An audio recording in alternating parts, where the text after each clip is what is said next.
एक औरत ने गांव के चंद मर्दों को बुलाया और कहा, मैं तुम्हें जितना चाहूँ पैसे दूंगी, बस तुम्हें जंगल जाना होगा। वहाँ एक बूढ़े आदमी का झोंपड़ा और एक तालाब है। तुम्हें वो झोंपड़ा खत्म करना है और मिट्टी को तालाब में फेंकना है। तुम्हें उसके बदले में बहुत पैसे मिलेंगे। कुछ देर बाद वो लोग औरत की बात मानकर काम मुकम्मल करके वापस आए। वो औरत बहुत खुश हुई। अगले दिन जब तीन बहनें जंगल गईं, तो उन्होंने देखा कि न तो कोई तालाब था और न ही बूढ़े आदमी का झोंपड़ा। ये देखकर वो पहाड़ की तरह उदास हो गए, वहीं बैठकर रोने लगे। भूख और प्यास से परेशान होकर वो घर वापस लौटे। उनकी सौतेली माँ ये देखकर बहुत खुश हुई। एक दिन उसने दोबारा बीमारी का बहाना बनाकर बस्तर पर लेट गई। शाम को करमदीन घर आया और अपनी बीवी से कहा, चाहे मेरी सारी चीजें बेच दूं, मैं तुम्हें कुछ भी होने नहीं दूंगा। मैं तुम्हें बेहतरीन डॉक्टर के पास इलाज करवाऊंगा। लेकिन उसकी बीवी का इरादा कुछ और था। उसने कहा, इतना कुछ करने की जरूरत नहीं है, मेरे बचने के लिए सिर्फ एक छोटा सा काम करो। करमदीन ने पूछा, जल्दी बताओ, मुझे क्या है करना होगा, मैं फौरन कर दूंगा। इसकी बीवी ने कहा, अपनी तीन बेटियों का खून निकालो और मेरे हाथों और पैरों पर रगड़ दो, तभी मैं ठीक हो सकूंगी। ये सुनकर करमदीन रोने लगा, क्योंकि वो अपनी बेटियों से बहुत मोहब्बत करता था। वो चुपके से कमरे से बाहर निकला और अपनी बेटियों को तलाश करने लगा, लेकिन बेटियां घर पर नहीं थीं। वो फिक्रमंद होकर कब्रिस्तान पहुंचा और वहां देखा कि उसकी तीन बेटियां अपनी माँ की कब्र के पास बैठी रो रही हैं। ये देखकर करमदीन का दिल दहल हुआ गया। एक तरफ उसकी बीवी की ख्वाहिश थी और दूसरी तरफ उसकी बेटियों की जान। वो समझ नहीं पा रहा था कि क्या करे। उसने सोचा कि इसकी बीवी कभी अपनी बेटियों से खुश नहीं होगी और बेटियां कभी अपनी सौतेली माँ से खुश नहीं रहेंगी। लिहाजा उसने फैसला किया कि वो अपनी बेटियों को कहीं दूर ले जाएगा। उसने अपनी बेटियों को गले लगाया और कहा, बेटियों, तुम लोग क्यों फिक्रमंद हो, मैं तुम्हें कहीं और ले जा रहा हूँ। वो अपनी बेटियों को घने जंगल में ले गया। वहाँ उसने मिट्टी का चूल्हा बनाया और अपनी बेटियों को खिलाया। जब बेटियां पेट भरकर सो गए, तो करमदीन उन्हें छोड़कर वहाँ से भाग गया। उसने सोचा कि कम से कम उसकी बेटियां जिंदा रहेंगी और उनकी सौतीली माँ की जालमाना हरकत से महफूज होंगी। रास्ते में उसने एक हिरन मारा और उसका खून अपनी बीवी को दे दिया। उसकी बीवी ने खून अपने हाथों और पैरों पर लगाकर खुश होकर कहा, अब मैं सुकून में हूँ। वो यकीन कर बैठी कि करमदीन ने अपनी बेटियों को मार दिया है। जब बहनें हो जाती हैं, तो वो अपने भाइयों को भी मार देती हैं। जागे तो उन्होंने देखा कि उनका वालिद उन्हें छोड़कर चला गया है। उन्होंने अपने वालिद को पुकारा। जंगल में जानवरों की आवाजें सुनकर वो डर गईं और रोने लगे। इत्तेफाक से तीन दोस्त शिकार के लिए इसी जंगल में आए थे। जब वो शिकार से वापस आए, तो एक जिसका नाम नासिर था कहा, मुझे लगता है यहाँ कोई मुसीबत में है। क्या तुमने किसी को रोता हुआ नहीं सुना? आओ जल्दी चलें, शायद किसी की मदद करनी हो। फिर वो तीनों आवाज की समझ चल पड़े। आगे जाकर उन्होंने तीन खूबसूरत लड़कियां बैठी और रो रही देखे। नासिर आगे बढ़कर पूछा, तुम यहाँ अकेली क्यों हो? इतना क्यों रो रही हो? ज़ैनब ने नासिर को अपनी सारी कहानी सुनाई। लड़कों को उस पर बहुत अफसोस हुआ।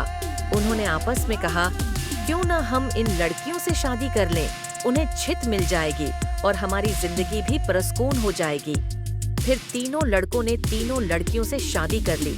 ज़ैनब की शादी नासिर से हुई। इत्तेफाक से तीनों दोस्तों का घर करीब था। तीनों बहनें खुशगवार जिंदगी गुजारने लगे।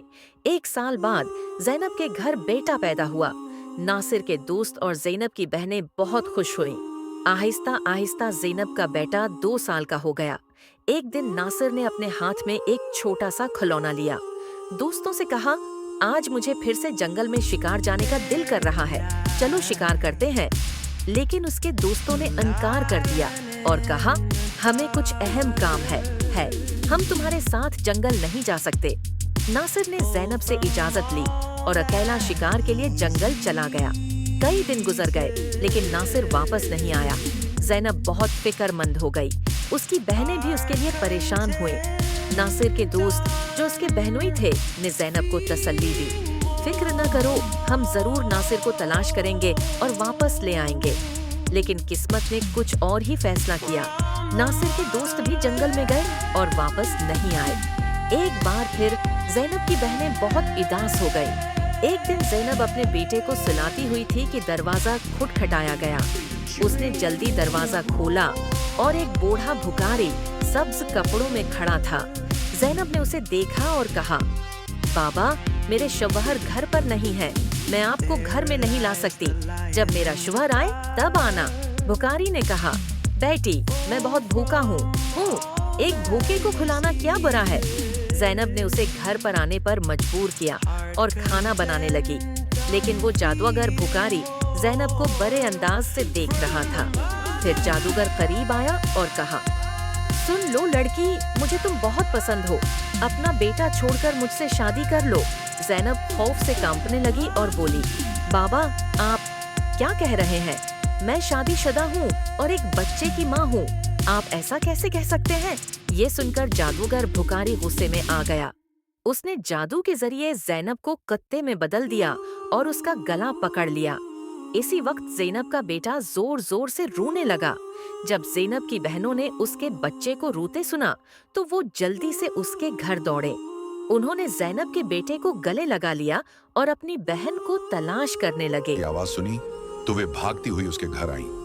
उन्होंने जल्दी से जैनब के बेटे को गले लगाया और अपनी बहन को घर में ढूंढने लगी, लेकिन उन्हें जैनब कहीं नजर नहीं आई। उनकी सौतेली माँ के बाद अब जैनब भी गायब हो चुकी थी। वक्त इसी तरह गुजरता रहा। अब जैनब को गुम हुए भी 14 साल का लंबा वक्त गुजर चुका था। इस दौरान जैनब का बेटा जवान हो चुका था। उसे उसकी दोनों खालाओं ने मिलकर पाला था। एक दिन जैनब की खालाओं ने उसे उसकी माँ के बारे में सारी सच्चाई बताई। ये सुनकर वह बहुत परेशान हो गया और बोला, खाला, आज मैं अपने माँ बाप को जरूर ढूंढने जाऊंगा। उसकी खालाओं ने उसे समझाते हुए कहा, बेटा, जो होना था वह हो चुका, जिन्हें जाना था वे चले गए। अब हम तुम्हें नहीं खोना चाहती। हमारे शौहर भी जंगल गए थे और वे भी कभी वापस नहीं आए। अगर तुम भी चले गए तो हम किसके सहारे जिएंगे? लेकिन लड़के ने कहा, खाला, आप फिक्र मत कीजिए, मैं अपने बाप और बाकी सबको ढूंढकर वापस जरूर लाऊंगा। फिर वह लड़का जंगल की तरफ निकल पड़ा। कई दिनों तक जंगल में इधर उधर भटकता रहा, लेकिन उसे कुछ समझ नहीं आया कि वह अपने माँ बाप को कहाँ ढूंढे। इसी तरह तलाश करते करते वह एक ऐसे इलाके में पहुंचा जो पूरी तरह पत्थरों का इलाका था। वहां उसने पत्थर की इमारतें देखी और एक खूबसूरत छोटा सा पत्थर का घर देखा। वह गौर से उस घर को देख रहा था कि तभी उस घर से एक बुजुर्ग बाहर आए और बोले, बेटा, तुम यहाँ नए लगते हो, तुम्हें इस खतरनाक इलाके में आने की क्या जरूरत थी? लड़के ने जवाब दिया, बाबा जी, मैं अपने माँ बाप और ताया जी को ढूंढने के लिए यहाँ आया हूँ। मेरी माँ को एक जादूगर ने कुतिया बनाकर अपने साथ ले गया था। अल्लाह वाले बुजुर्ग बोले, बेटा, यह इलाका एक बहुत बड़े जादूगर का है। वह बहुत ताकतवर है। जो भी उससे पंगा लेता है या उसे बेइज्जत करता है, वह उसे पत्थर का बना देता है। ये जो तुम अपने इर्द गिर्द पत्थर देख रहे हो, ये भी कभी इंसान थे। जादूगर ने इन्हें पत्थर बना दिया। कुछ साल पहले यहाँ एक नौजवान आया था। उसके बाद उसके पीछे 2 और नौजवान आए। जादूगर ने उन्हें पेड़ और पत्थर में बदल दिया और उसने एक नेक पाकीज़ा लड़की को भी 12 साल से कैद करके रखा है। वह जादूगर उस लड़की से शादी करना चाहता है, लेकिन वह लड़की किसी भी तरह मान नहीं रही। बुजुर्ग की बातें सुनकर लड़का सोचने लगा, यकीनन यह लड़की मेरी माँ है और ये लोग मेरे ही परिवार के लोग हैं। आखिरकार मैंने अपनों को ढूंढ ही लिया। इसके बाद लड़के ने बुजुर्ग को अपनी सारी कहानी बताई और कहा, बाबा जी, आप मेरी मदद करें, इन लाचार लोगों को बचाने का कोई तरीका बताएं। बुजुर्ग, जिनकी झोंपड़ी को कभी जैनब की सौतेली माँ ने जला दिया था, मुस्कुराए और बोले, बेटा, अल्लाह हमेशा नेक दिल वालों की मदद करता है, तुम्हें हिम्मत नहीं हारनी चाहिए। अल्लाह वाले बुजुर्ग मजबूरन इस खतरनाक इलाके में आकर रहने लगे। उन्होंने लड़के से वादा किया, मैं तुम्हारा साथ जरूर दूंगा। बुजुर्ग सोचने लगे, क्या पता इस लड़के की माँ को छुड़वाने से बाकी कैदियों को भी जादूगर की कैद से आजादी मिल जाए। बुजुर्ग ने बाकी गांव वालों को बताया, ये मेरा पोता है जो दूसरे गांव से मुझसे मिलने आया है। जब जादूगर को शक हुआ कि गांव में कोई नया लड़का आया है, तो वह तुरंत अल्लाह वाले बुजुर्ग के पास पहुंचा और पूछने लगा, ये कौन है? बुजुर्ग ने जवाब दिया, ये मेरा पोता है।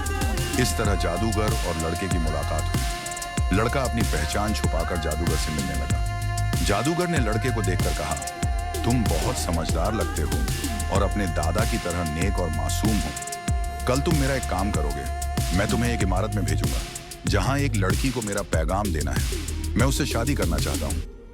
लड़का समझ गया कि वह अपनी मां से मिलने जा रहा है। वह बहुत खुश हुआ और सोचने लगा कि वह अपनी मां के लिए फूल ले जाएगा। उसने योजना बनाई कि वक्त आने पर वह अपनी मां को पहचानने के लिए अपनी पहचान जाहिर करेगा। जैनब की शादी के वक्त नासिर ने उसे एक अंगूठी दी थी जिस पर उसका नाम लिखा हुआ था। बाद में जैनब ने वह अंगूठी अपने बेटे को पहना दी थी। सालों बाद वह अंगूठी बढ़ाकर दोबारा बनाई गई और लड़के ने अब भी वही अंगूठी पहनी हुई थी। अल्लाह वाले बुजुर्ग ने लड़के से कहा, अपनी अंगूठी को फूलों के गुलदस्ते में छुपा दो। जब तुम्हारी मां इसे देखेगी तो वह तुरंत तुम्हें पहचान लेगी। लेकिन यह काम आसान नहीं होगा। जादूगर ने जैनब की निगरानी के लिए एक चौकीदार तैनात कर रखा है जो हर वक्त सख्ती से नजर रखता है। जादूगर अल्लाह वाले बुजुर्ग की बहुत इज्जत करता था और उनके पोते को नेक समझता था। उसने लड़के को गुलदस्ता देकर रोजाना जैनब के पास भेजना शुरू कर दिया। लड़के की कम उम्र महज 14 साल की वजह से जादूगर को उस पर कोई शक नहीं हुआ। जैनब को एक कमरे में कैद करके रखा गया था जहां किसी मर्द को जाने की इजाजत नहीं थी। लड़का रोजाना गुलदस्ता लेकर जैनब के पास जाता और वहां जादूगर की एक दासी हमेशा जैनब के साथ रहती। एक दिन किस्मत ने लड़के का साथ दिया। ऐसा मौका मिला जब कमरे में जैनब के सिवा कोई नहीं था। लड़के ने जल्दी से अपनी उंगली से अंगूठी उतारी और फूलों के गुलदस्ते में छुपाकर जैनब के कदमों में रख दिया। जैसे ही गुलदस्ता जमीन पर रखा, अंगूठी की आवाज हुई। जैनब ने हैरानी से गुलदस्ता उठाया और फूलों में बंधी अंगूठी को पहचान लिया। यह वही अंगूठी थी जो उसने सालों पहले अपने बेटे को पहनाई थी। जैनब की नजरें फौरन गुलदस्ता लाने वाले लड़के की तरफ उठीं। दोनों की नजरें मिलते ही हकीकत साफ हो गई। जादूगर ने जैनब को कैद कर रखा था, लेकिन उसका बेटा अपनी मां को आजाद कराने का मंसूबा बनाने लगा। जैनब ने जादूगर से शादी की रजामंदी जताई और उसकी ताकत का राज मालूम किया। जादूगर ने बताया कि उसकी जान एक तोते में है जो एक पिंजरे में बंद है और एक घने जंगल के दरख्त के नीचे सख्त पहरे में रखा गया है। जैनब ने यह राज अपने बेटे को बताया, लेकिन उसे खतरे से बचाने के लिए जाने से मना किया। फिर भी बेटे ने अपनी मां को यकीन दिलाया कि वह कामयाब होकर लौटेगा। कई दिनों की मशक्कत के बाद वह जंगल में पहुंचा। एक मौका देखकर उसने तोते को पिंजरे से निकाल लिया और जादूगर की इमारत तक वापस ले आया। जादूगर उसे देखकर तोते की वापसी की भीख मांगने लगा। लड़के ने चालाकी से जादूगर से सभी कैदियों को आजाद करवाया। इसके बाद उसने तोते के पंख खींचे, जिससे जादूगर की ताकत खत्म हो गई। अंत में उसने तोते की गर्दन मरोड़ दी, जिससे जादूगर मर गया। लड़के ने अपनी मां जैनब, पिता नासिर और बाकी सभी कैदियों को आजाद कराया। फिर वह सब अल्लाह वाले बुजुर्ग के पास पहुंचे। सबने बुजुर्ग का शुक्रिया अदा किया और अपने घर लौट आए। जैनब की बहनें अपने शौहर से मिलकर बहुत खुश हुईं, जो जादूगर की कैद में सालों तक रहे थे। उनके पिता, जो अपनी बेटियों को खोने के गम में डूबे थे, उन्हें सही सलामत देखकर खुशी से रोने लगे। उन्होंने बेटियों से माफी मांगी और बताया कि उनकी बीवी की साजिशों की वजह से यह सब हुआ।